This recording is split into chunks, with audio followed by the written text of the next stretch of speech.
Dans un petit village paisible nommé Fuchsia, un garçon aux yeux brillants de détermination vivait son propre rêve.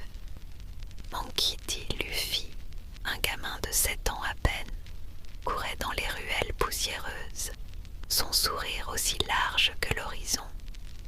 Pour lui, les pirates n'étaient pas des criminels, mais des héros libres, des aventuriers défiant le destin. Et il y avait un homme qu'il admirait plus que tout, Shanks le Roux, un capitaine pirate à la chevelure flamboyante, dont le navire mouillait dans la baie du village. Dans le Partis Bar, un petit troquet tenu par la douce Makino, Luffy passait ses journées à observer Shanks et son équipage. Les pirates buvaient, chantaient et riaient, à gorge déployée, leurs histoires d'aventure en bras mer résonnant comme des chansons dans l'esprit de Luffy. Un jour, je serai un pirate encore plus grand que toi, Shanks, lançait-il, brandissant un poing déterminé. Shanks, amusé, le taquinait. Toi, un pirate, tu ne sais même pas nager, petit. Les rires de l'équipage faisaient rougir Luffy, mais sa flamme ne vacillait pas. Un jour, alors que Luffy traînait dans le bar, un événement changea tout. Un jour, alors que Luffy traînait dans le bar, un événement changea tout. Une bande de brigands, menée par un homme brutal nommé Ikuma, fit irruption. Ikuma, avec son air arrogant et son sabre rouillé, exigea de l'alcool. Makino, embarrassé, expliqua que tout avait été bu par les pirates. Furieux, Ikuma renversa une bouteille sur le sol et se moqua de Shanks, le traitant de lâche. À la surprise de Luffy, Shanks resta calme, ramassant les débris de verre avec un sourire. « Pas la peine de s'énerver pour si peu, » dit-il en riant. Luffy, lui, bouillonnait. Comment son héros pouvait-il laisser un voyou l'humilier ainsi? Déçu, il quitta le bar, le cœur lourd. Mais ce n'était pas le seul choc pour Luffy ce jour-là. Dans un moment d'inattention, il mit la main sur une étrange boîte que l'équipage de Shanks gardait précieusement. À l'intérieur, un fruit violet, à l'aspect curieux. Sans réfléchir, Luffy le croqua. Il grimaça. C'était amer, mais il était trop tard.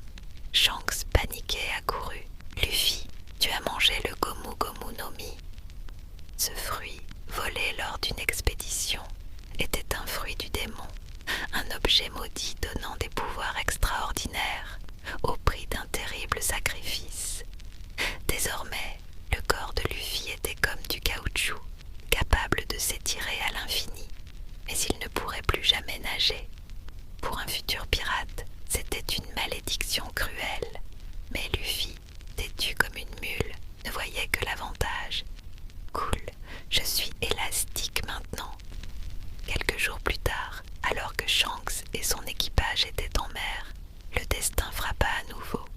Ikuma et ses brigands revinrent à Fuchsia, semant la peur.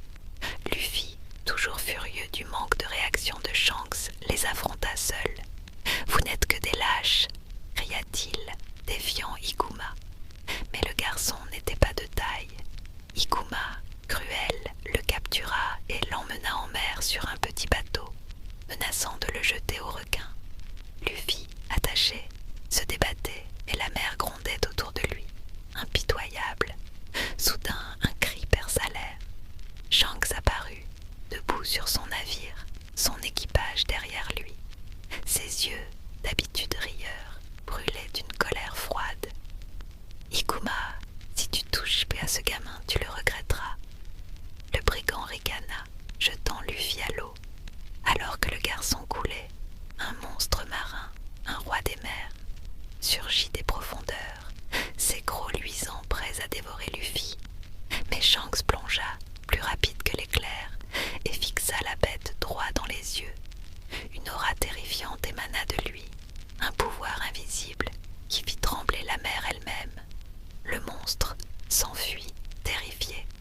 Shanks sauva Luffy, mais à un prix, son bras gauche arraché par la créature.